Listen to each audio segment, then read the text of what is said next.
Hello guys and welcome back to my channel Sirf IAS. तो यहाँ पे हम अपनी विजन आईएएस करंट अफेयर जो कि पीटी 365 की मैगजीन है इकोनॉमी की, उसे कंटिन्यू करते हुए आज आपके लिए इसका पार्ट नंबर 14 लेकर आए हैं। तो आइए शुरू करने से पहले चैनल को सब्सक्राइब कर लीजिए, बेल आइकन को प्रेस करिए ताकि आपको रेगुलर अपडेट्स मिलती रहें। शुरुआत करेंगे पहले टॉपिक से। टॉपिक कहता है startup ecosystem in India. News में क्यों रहा है जानते हैं। देखिए हुआ क्या है कि रिसेंटली हमारे प्राइम मिनिस्टर साहब ने इनॉग्रेट करा है प्रारंभ स्टार्टअप इंडिया इंटरनेशनल समिट का। जानते हैं न्यूज़ के बारे में कुछ और बातें। देखिए ये जो है ये लार्जेस्ट सबसे बड़ा जो है वो स्टार्टअप इंडिया इंटरनेशनल समिट है जिसे ऑर्गेनाइज करा गया है गवर्नमेंट ऑफ इंडिया के द्वारा। जब से ये स्टार्टअप इंडिया इनिशिएटिव 2016 में लॉन्च हुआ है उसके बाद से।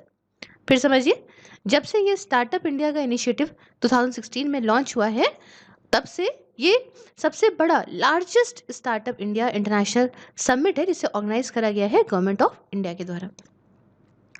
अब देखिए प्रारंभ जो है ये माना जा रहा है कि यहाँ पे ये जो बड़े बड़े पॉलिसी मेकर्स हैं, इंडस्ट्री है, अकेडमिया है, इन्वेस्टर्स हैं, स्टार्टअप्स हैं और सारे ही स्टेक होल्डर्स हैं, इन सबको एक साथ लाएगा पूरे ही वर्ल्ड के, ताकि कुछ अपने उद्देश्य अपने ऑब्जेक्टिव्स को ये पूरा कर सके।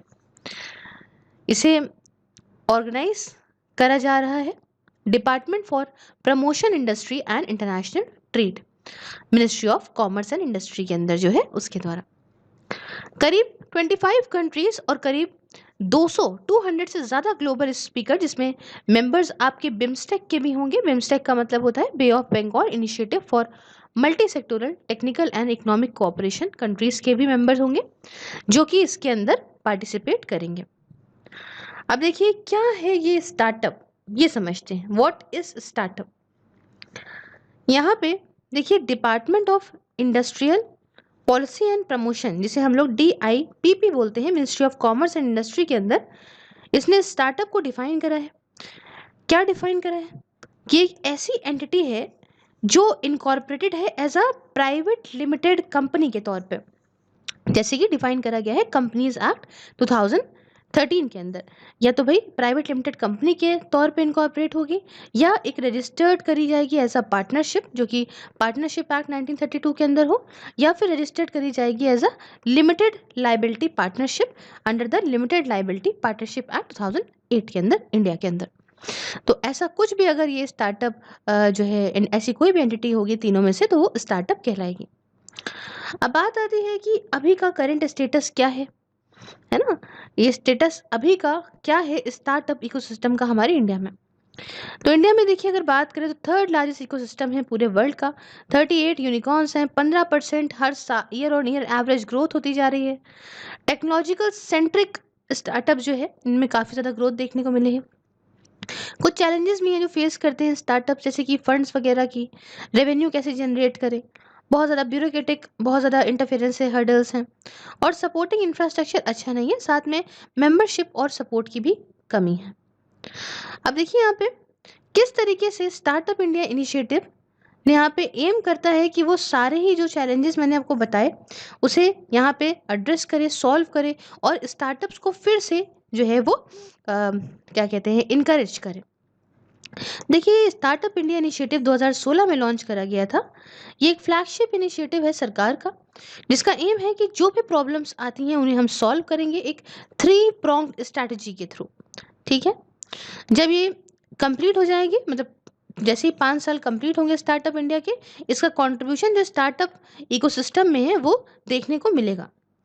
जैसे कि करीब 3000 करोड़ रुपए जो है इसे कमिट करा गया है सरकार के द्वारा 47 वेंचर्स कैपिटल फर्म्स को, और इतना ही अमाउंट ऑलरेडी इन्वेस्ट कर दिया गया है 323 स्टार्टअप्स में from the fund of fund corpus, जिसे मैनेज करा जाता है स्टार्टअप इंडिया के द्वारा थ्रू इन्वेस्ट इंडिया। अब देखिए स्टार्टअप इंडिया जो है वो यहाँ पे ग्लोबल मार्केट एक्सेस के लिए भी यहाँ इनेबल करेगा, है ना, नॉलेज वगैरह इंडियन स्टार्टअप्स के लिए। कैसे? अपने बायलैटरल एग्रीमेंट होगा, यहाँ पे 2 सरकारों के बीच में कोलैबोरेशंस होगा, जैसे Russia, South Korea, Portugal, Japan, आपका Netherland, United Kingdom, Sweden, Finland, Israel और सिंगापुर। अब इसे स्टार्टअप ब्रिज के नाम से भी जानते हैं, ये सारे जो कोलैबोरेशंस हैं इनको। और ये सारे कोलैबोरेशन यहाँ पे स्टार्टअप्स, इन्वेस्टर्स, इंक्यूबेटर्स, एसिलेटर्स, है ना, एस्पायरिंग एंटरप्रेन्योर्स जो दोनों ही कंट्रीज़ के हैं, उसे यहाँ पे कनेक्ट करेगा, है ना, एक दूसरे से। कैसे? इन्हें रिसोर्स प्रोवाइड करे जाएंगे ताकि ये अपना अपना जो भी यहाँ पे एंटिटीज़ हैं इन्हें यहाँ पे एक्सपैंड करें और एक ग्लोबल एंटिटीज़ बन के तैयार हो जाएं। अब ये 3 प्रोनाउन स्ट्रैटेजी जो मैंने बताई जिसके थ्रू यहाँ पे सोल्यूशन किया जाएगा वो क्या है? पहला तो है हैंड होल्डिंग, ठीक है, हाथ नहीं छोड़ेंगे, साथ नहीं छोड़ेंगे, क्योंकि बाबा ने कहा था कि हाथ नहीं छोड़ना, साथ नहीं छोड़ना। दूसरा है फंडिंग इनिशिएटिव और तीसरा है इंक्यूबेशन। देखिए हैंड होल्डिंग कैसे करेंगे? लीगल सपोर्ट देंगे, आईपीआर, इंटेलेक्चुअल प्रॉपर्टी राइट और एग्जिट प्रोसेस वगैरह इजी बना के। साथ में funding initiative funds of funds के थ्रू मिलेगा, है ना, सिडबी वगैरह से मिलेगा, ये सब चीज़ें बहुत डीप की हैं। फिर क्रेडिट गारंटी रहेगी, मतलब क्रेडिट गारंटी मैकेनिज्म जो है वो national credit guarantee trust company या फिर सिडबी वगैरह को दिया जाएगा, ये है ना, ये बजटरी कॉर्पस 500 करोड़ का हर साल दिया जाएगा अगले 4 सालों के लिए। फिर टैक्स एग्जेम्पशंस भी मिलेगा, है ना, 3 सालों के लिए यहाँ पे एग्जेम्पशंस वगैरह भी मिलेंगे। इंक्यूबेशन तीसरा वाला था, वो क्या थी कि भाई यहाँ पे इंडस्ट्री या अकेडमी में बात करें 31 इनोवेशन सेंटर्स, कुछ 13 startup centres, technology business incubator सब बनाएंगे। और कंपटीशन और ग्रांट्स इसके अंदर आता है इंक्यूबेशन में, वो ये कि भाई निधि जो है उसे करीब 10 लाख से लेके 20, यहाँ पे 10 लाख टू 20 जो स्टूडेंट्स वगैरह रहेंगे, स्टूडेंट इनोवेशन रहेगा, इनोवेशन और एंटरप्रेन्योरशिप डेवलपमेंट सेंटर्स के थ्रू। साथ में यहाँ पे एनुअल इंक्यूबेटर ग्रांट चैलेंज भी दी जाएगी। और तीसरा इंक्यूबेशन के अंदर इवेंट्स की अगर बात करें तो स्टार्टअप फेस्ट बनाए जो है ऑर्गेनाइज करेंगे, ऐसे इवेंट्स करेंगे जिससे हम टॉक शोज वगैरह कर सकें, इसके बारे में लोगों को जानकारी हो सके। और आखिरी में कुछ रिलेटेड न्यूज़ के बारे में इससे बताना चाहूँगी, वो ये कि देखिए यहाँ पे जो अभी तक 8,000 से ज़्यादा स्टार्टअप्स रजिस्टर्ड कर चुके हैं गवर्नमेंट ई मार्केट प्लेस मतलब GEM पोर्टल पे, जिसमें सरकार जो है वो करीब 2300 करोड़ रुपए का बिजनेस कर चुकी है। उसके साथ और कुछ बातें जैसे कि नेशनल स्टार्टअप एडवाइजरी काउंसिल, ठीक है, नेशनल स्टार्टअप एडवाइजरी काउंसिल के बारे में आपको कुछ बताऊं तो पहली चीज़ कि गवर्नमेंट नॉमिनेट करे हैं करीब 28 नॉन ऑफिशियल मेंबर्स इस नेशनल स्टार्टअप एडवाइजरी काउंसिल में। साथ में ये काउंसिल जो सेटअप करी जा रही है वो एडवाइस करने के लिए गवर्नमेंट को करी जा रही है, ताकि यहाँ पे जो मेजर्स हैं, क्या सरकार को कदम उठाने चाहिए, क्या ज़रूरत है, जिससे हम अच्छा अपना स्ट्रॉन्ग इकोसिस्टम बना सकते हैं, ताकि इनोवेशंस वगैरह स्टार्टअप वगैरह कंट्री के अंदर ला सकें, ताकि भाई क्या हो कि सस्टेनेबल इकोनॉमिक ग्रोथ हो, ज़्यादा एम्प्लॉयमेंट हो, अपॉर्चुनिटी क्रिएट करे। और तीसरा कॉम्पोजिशन की अगर बात करें तो पहली चीज़ इसके जो चेयरमैन है वो union minister for commerce and industry हैं। दूसरी बात, इसके एक्स ऑफिशियल मेंबर्स में इसके नॉमिनीज आ गए जो भी कंसर्न मिनिस्ट्रीज, डिपार्टमेंट या ऑर्गेनाइजेशन के होंगे, जिनकी रैंक जॉइंट सेक्रेटरी से कम नहीं होनी चाहिए। और तीसरी बात, नॉन ऑफिशियल मेंबर की बात करें तो इन्हें सेंट्रल गवर्नमेंट जो है वो नॉमिनेट करेगी, अलग अलग कैटेगरीज से करेगी, जैसे कि फाउंडर्स हो गए कुछ बड़े बड़े स्टार्टअप्स के, है ना, तो ये नॉन ऑफिशियल मेंबर 2 साल के पीरियड के लिए करे जाएंगे नॉमिनेट। तो ये कुछ बात करी हमने स्टार्टअप इकोसिस्टम के बारे में। आगे बढ़ते हैं नेक्स्ट टॉपिक के साथ। नेक्स्ट टॉपिक कहता है स्टेट स्टार्टअप इकोसिस्टम रैंकिंग। क्या है ये, न्यूज़ में क्यों रहा, समझते हैं पहले। सबसे पहले तो देखिए, department for promotion of industry and internal trade ने रिसेंटली कंडक्ट करा है 2nd edition states startup ranking exercise का। क्या है ये स्टेट्स स्टार्टअप रैंकिंग फ्रेमवर्क 2019 का? देखिए, टोटल करीब 22 स्टेट्स और करीब 3 यूनियन टेरिटरीज ने पार्टिसिपेट करा है इस एक्सरसाइज में। फ्रेमवर्क जो है इसके 7 ब्रॉड रिफॉर्म एरियाज हैं, जिसके अंदर करीब 30 एक्शन पॉइंट्स हैं जो रेंज करते हैं from institutional support, easing compliance, फिर आपका पब्लिक प्रोक्योरमेंट नॉर्म्स में काफ़ी रिलैक्सेशन होगा, इंक्यूबेशन सपोर्ट वगैरह दिया जाएगा। तो एक जैसा सब कुछ रहे, यूनिफॉर्मिटी आए और स्टैंडर्डाइजेशन आए रैंकिंग प्रोसेस में, स्टेट्स और यूटीज जो है इनको इसके लिए दो जो है वो कैटेगरी में डिवाइड कर दिया गया है। जैसे कि पहला बात करें, मतलब दो ग्रुप्स में, कैटेगरी में क्या, दो ग्रुप्स में डिवाइड कर दिया गया है। पहली है कैटेगरी एक्स और दूसरी है कैटेगरी वाई। तो देखिए कैटेगरी वाई में अगर आपको बताऊं तो ये उन, मतलब इसमें यूटीज है, मतलब यूनियन टेरिटरीज है एक्सेप्ट दिल्ली, एंड बाकी सारी स्टेट्स हैं नॉर्थ ईस्ट इंडिया की एक्सेप्ट आसाम। कौन कौन है फिर समझिए, कैटेगरी वाई के अंदर जो है वो यूनियन टेरिटरीज हैं एक्सेप्ट दिल्ली, एंड सारी स्टेट्स हैं नॉर्थ ईस्ट इंडिया की एक्सेप्ट आसाम। और दूसरा जो कैटेगरी एक्स है, इसमें बाकी सारी जो बची हुई स्टेट्स और यूनियन टेरिटरी ऑफ दिल्ली आ गई वो आ जाएंगी। रैंकिंग की अगर बात करें तो स्टेट्स को क्लासिफाई करा गया है करीब 5 कैटेगरीज में। पहली होंगी जो बेस्ट परफॉर्मर होती हैं, दूसरी होंगी टॉप परफॉर्मर, तीसरे होंगे लीडर्स, चौथे होंगे एस्पायरिंग लीडर्स, और आखिरी में होंगे इमर्जिंग स्टार्टअप इकोसिस्टम। अब देखिए यहाँ पे रैंकिंग की बात करें तो देखिए कैटेगरी एक्स में बेस्ट परफॉर्मर गुजरात लेके चला गया है और टॉप परफॉर्मर कर्नाटक और केरला ने लिया है। वही जगह कैटेगरी वाई में बताऊं तो best performer Andaman and Nicobar island ने लिया है और लीडर जो है वो चंडीगढ़ बनके तैयार हुआ है। लीडर्स जो कि सारे 7 रिफॉर्म एरियाज में रहे, वो कर्नाटका की बात करें तो इन्होंने यहाँ पे इंस्टीट्यूशनल एरिया जो है वो जो रिफॉर्म्स इन्होंने किए, areas of institutional leaders, regulatory change champions और साथ में प्रोक्योरमेंट लीडर्स में। गुजरात की अगर मैं बात करूं तो इन्होंने for reforms in the areas of incubation hubs, awareness and outreach champions and scaling innovation leaders में यहाँ पे इन्होंने ऐसा काम किया। और आखिरी में बिहार की बात करूं तो for reforms in the areas of seeding innovation leaders में इन्होंने काम किया। तो ये कुछ बातें हमने करी स्टेट्स स्टार्टअप इकोसिस्टम के बारे में। नेक्स्ट जो बात करेंगे हम वो है नेशनल स्टार्टअप अवार्ड्स 2020 के बारे में। देखिए न्यूज़ में क्यों रहा समझते हैं। Department for promotion of industry and internal trade ने रिलीज करा है रिजल्ट जो कि हैं first ever national startup awards के। देखिए नेशनल स्टार्टअप अवार्ड्स जो पहला हुआ था इसके रिजल्ट्स को यहाँ पे डिक्लेयर करा गया है department for promotion of industry and internal trade के द्वारा। तो न्यूज़ में आगे ये है कि जो ये नेशनल स्टार्टअप अवार्ड्स हैं इन्हें ऑर्गेनाइज करा गया है स्टार्टअप इंडिया के द्वारा, जो कि एक फ्लैगशिप इनिशिएटिव है गवर्नमेंट का, जिसका एम ये है कि हम अच्छा और स्ट्रॉन्ग इकोसिस्टम बनाएंगे ताकि भाई यहाँ पे इनोवेशन और स्टार्टअप्स हमारे कंट्री में बढ़िया से आ सकें। एम ये है कि हम जो ऑर्गेनाइजेशंस होते हैं उन्हें अच्छी गाइडेंस देंगे कि आप यहाँ पे जो सक्सेस है उसको मेजर करना बंद करो सिर्फ और सिर्फ फाइनेंशियल गेम में, कि मतलब ये मत सोचो कि अगर आपको पैसा मिल रहा है, अगर आपको प्रॉफिट हो रहा है तभी आपकी सक्सेसफुल हो रहे हो, तभी आपको सक्सेस मिल रही है। तो इन्वेस्टर्स के लिए ऐसा नहीं सोचेंगे, बट साथ में साथ आप सोसाइटी के लिए कितना अच्छा कर रहे हो, सोशल गुड कितना अच्छा कर रहे हो, आप अपनी सक्सेस में इसे भी गिनिए। एप्लीकेशन जो है वो यहाँ पे इनवाइट करी जाएंगी अक्रॉस 12 सेक्टर्स, जैसे कि आपका agriculture, education, finance, health, space वगैरह। साथ में 6 पैरामीटर्स को यहाँ पे इवैल्यूएट करा गया है। पहला है इनोवेशन, दूसरा है स्केलेबिलिटी, तीसरा है इकोनॉमिक इम्पैक्ट, चौथा है सोशल इम्पैक्ट, पांचवा है इन्वायरमेंटल इम्पैक्ट और आखिरी में है इंक्लूसिवनेस एंड डाइवर्सिटी। इस पूरे इवेंट के टाइम पे कुछ इनिशिएटिव्स को जो है लॉन्च करा गया, जैसे कि पहला किया गया स्टार्टअप इंडिया शोकेस। अब ये क्या है, ये पार्ट है स्टार्टअप इंडिया पोर्टल का। एक ये पोर्टल जो है एक ऑनलाइन डिस्कवरी प्लेटफॉर्म होगा ज़्यादातर जो भी प्रॉमिसिंग स्टार्टअप्स हैं हमारे देश के लिए उनके लिए।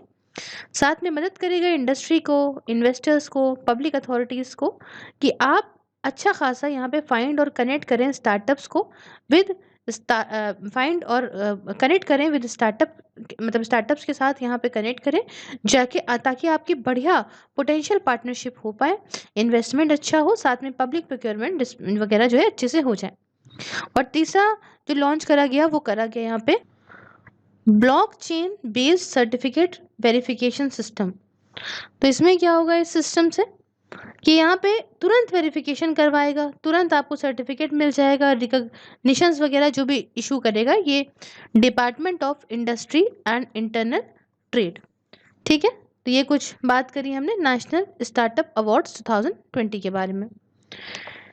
नेक्स्ट जो बात करेंगे वो हम करेंगे कि नीति आयोग ने यहाँ पे रिलीज करा है second edition India innovation index 2020 का। जानते हैं क्या बातें हैं। देखिए जो इंडेक्स है जो रिलीज करा गया है, इसका ऑब्जेक्टिव है कि हम भाई स्क्रूटनाइज करेंगे, मतलब फिर से देखेंगे कि हमारी इनोवेशन कैपेसिटीज और साथ में परफॉर्मेंस क्या है इंडियन स्टेट्स की और यूनियन टेरिटरीज की। एम ये है, उद्देश्य ये है कि हम स्टेट्स को साथ में यूटीज को एम्पावर करें कि आप अपना अपना इनोवेशन पॉलिसी और ज़्यादा इनोवेट करो। कैसे भाई, उनकी स्ट्रेंथ और वीकनेस दिखा के। इनोवेशन क्या होता है ये बार बार अगर जिनको पता है अच्छी बात है, नहीं पता उनको बता दूं तो एक क्रिएशन है, डेवलपमेंट है या इम्प्लीमेंटेशन है किसी नए प्रोडक्ट का, है ना। हम कहते हैं भैया कुछ नया इनोवेट किया हमने, तो क्या या तुमने बनाया या हमने डेवलप किया या हमने इम्प्लीमेंट करा किसी नए प्रोडक्ट को, प्रोसेस को या सर्विस को। इसका एम क्या होता है कि हम एफिशिएंसी और अच्छी करें, किसी चीज़ की इफेक्टिवनेस और बढ़ा दें या कॉम्पिटिटिव एडवांटेज हमें दें, तो ये इनोवेशन होता है। इश्यूज क्या देखे गए हैं, अगर नेशनल लेवल पे बात करूं तो रीजनल इम्बैलेंस है ना, कि भाई यहाँ पे आपका रिसर्च इंस्टीट्यूशंस की कमी है, कुछ यहाँ पे इंक्यूबेटर सेंटर्स की कमी है, हमारा जो ग्रास रूट इनोवेशन है मतलब नीचे से ही चीज़ें काफ़ी ज़्यादा कमी है।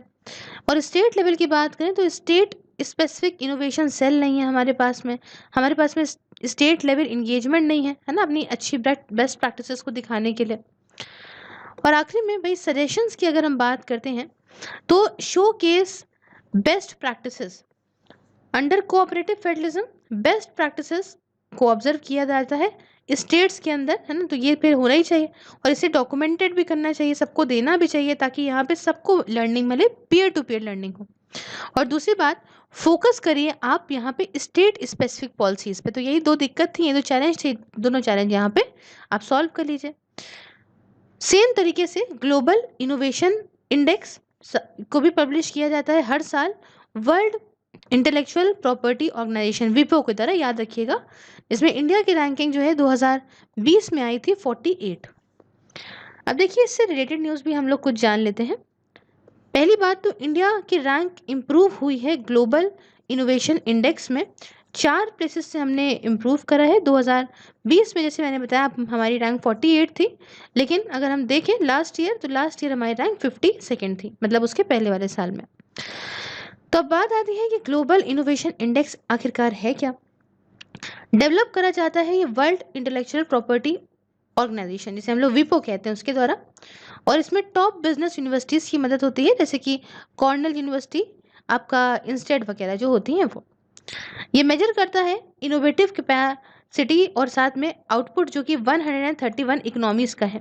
तो कैसे मेजर करता है, क्या आखिरकार इनोवेशन कैपेसिटी है, क्या आउटपुट है इकोनॉमीज का, यूज़ करके करीब अपने 80 तरह के इंडिकेटर्स को जो रेंज करते हैं। स्टैंडर्ड मेजरमेंट भी होता है जैसे कि रिसर्च वगैरह, डेवलपमेंट वगैरह, इन्वेस्टमेंट्स वगैरह, साथ में पेटेंट ट्रेडमार्क फाइलिंग वगैरह। और भाई मोबाइल फ़ोन ऐप क्रिएशन तक भी बात आती है, साथ में हाईटेक नेट एक्सपोर्ट वगैरह सब कुछ इसके अंदर कवर होता है। देखिए यूनाइटेड किंगडम में लॉन्च करा है करीब 3 मिलियन यूरोस का इनोवेशन चैलेंज फंड इंडिया के अंदर। इस फंड का एम होगा कि जो सपोर्ट करेगा साइंटिस्ट को एकेडमिया में, साथ में इंडस्ट्री को, ताकि वो कोविड-19 की पेंडेमिक को और क्लाइमेट चेंज को टैकल कर सकें। ग्रांट जो दी जाएंगी इस फंड के अंदर वो पार्ट होंगी इनिशिएटिव का अंडर द टेक पार्टनरशिप, जिसे हम लोग कहते हैं टेक क्लस्टर्स। टेक क्लस्टर्स क्या है, ये सपोर्ट करता है डेवलपमेंट इंडियन टेक क्लस्टर्स का। कैसे, ताकि भाई यहाँ पे जो भी ग्रोथ में रोड़े अटकते हैं उसे यहाँ पे ख़त्म करे। जैसे आपका भाई इंटरनेशनल लिंक्स वगैरह बिल्ड करता है, ये सारी चीज़ें करके ये यहाँ पे हेल्प करता है। तो ये बात करी हमने कुछ नीति आयोग की सेकेंड एडिशन जो आपका रिपोर्ट का है, आपका इंडिया इनोवेशन इंडेक्स 2020, उसके बारे में। लास्ट में हम बात करेंगे कुछ की कॉन्सेप्ट्स और एंटिटीज़ जो कि न्यूज़ में रहे उनके बारे में।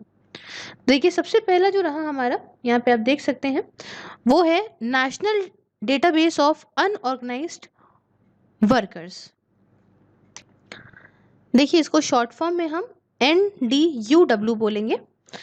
क्या है जानते हैं, ये एक फर्स्ट एवर नेशनल डेटाबेस है अनऑर्गेनाइज्ड सेक्टर का, जो कि यहाँ पे माइग्रेंट वर्कर्स के लिए काम करता है।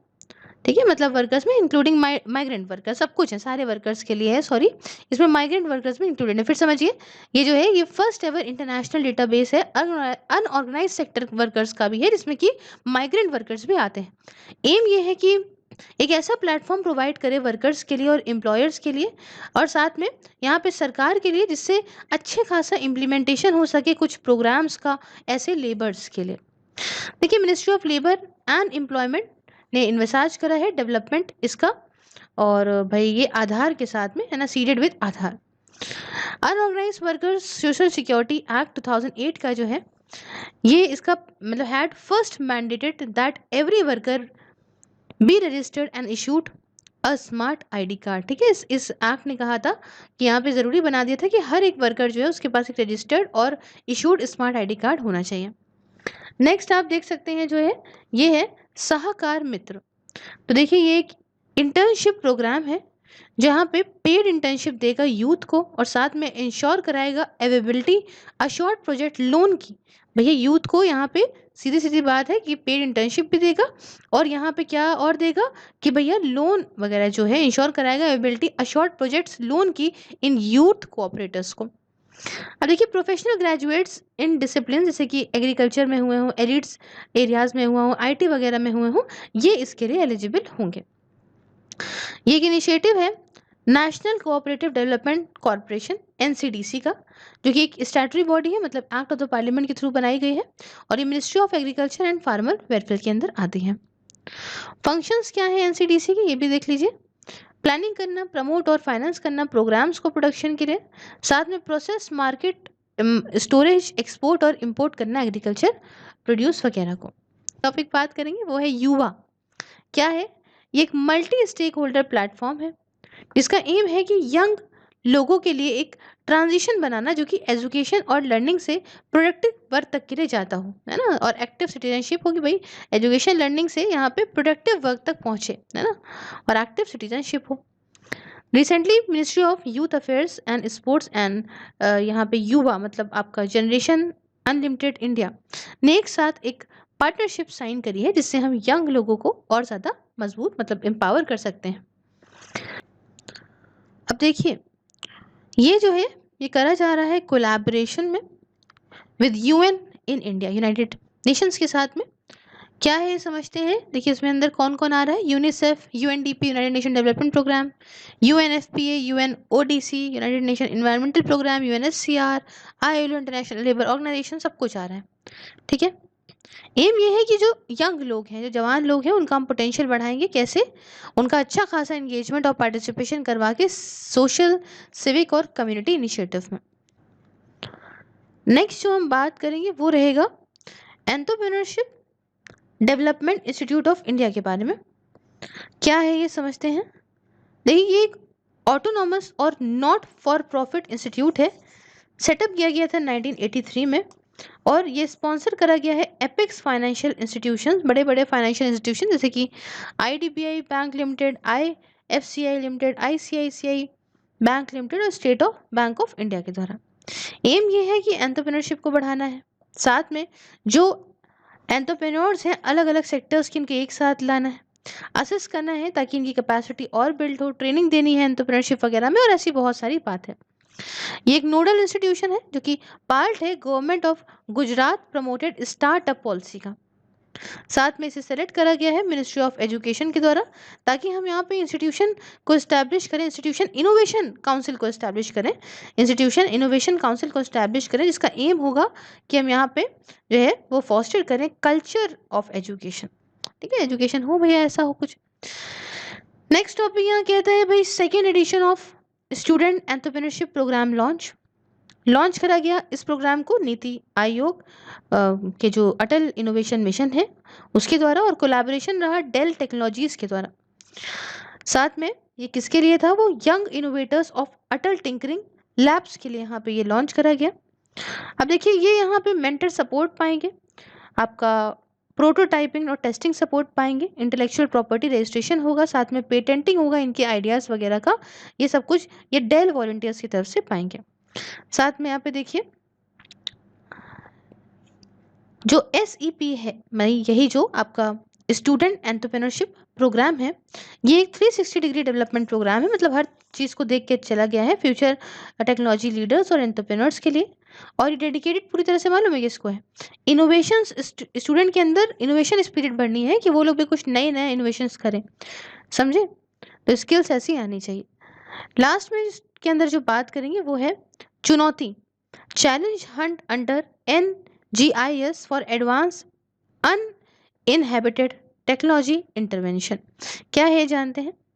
देखिए ये एक next generation startup challenge context है, जो कि आपका नेक्स्ट जनरेशन इंक्यूबेशन स्कीम, जिसे हम लोग अभी NGIS मैंने बोला उसको कहते हैं, उसके अंडर आता है, ताकि यहाँ पे प्रोडक्ट्स और सोल्यूशन जो है वो फाइंड आउट करे जा सके, जो कि मदद करें हमें जो चैलेंजेस हम फेस करते हैं पेंडेमिक सिचुएशन के बाद, जो हम फेस करेंगे या पेंडेमिक में फेस कर रहे हैं उसके लिए, है ना। विद इसमें स्पेशल फोकस डाला गया है टियर 2 टाउन्स का इंडिया के अंदर।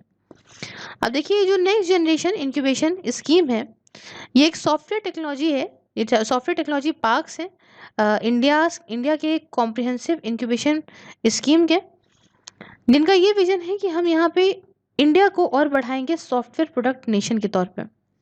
एम ये है कि हम आइडेंटिफाई करेंगे ये अराउंड 300 स्टार्टअप जो कि काम कर रहे हैं कुछ एरियाज में, और साथ में इनको फंड वगैरह देंगे करीब 25 लाख रुपए तक, और साथ में दूसरी फैसिलिटीज़ भी दी जाएगी, जैसे कि इंक्यूबेशन फैसिलिटी, मेंटरशिप, आपका सिक्योरिटी टेस्टिंग फैसिलिटीज़ वगैरह। तो यहाँ पे हमारा ये पार्ट होता है complete. So if you like the video, please like the video, share it with your friends, subscribe your channel Surfires, and if you want to follow me on any other social media platform, link is in the description. And if you want to join my membership, enjoy the various perks, just press the join button, enjoy the perks. Thank you so much for discussion. Have a wonderful day. Take care.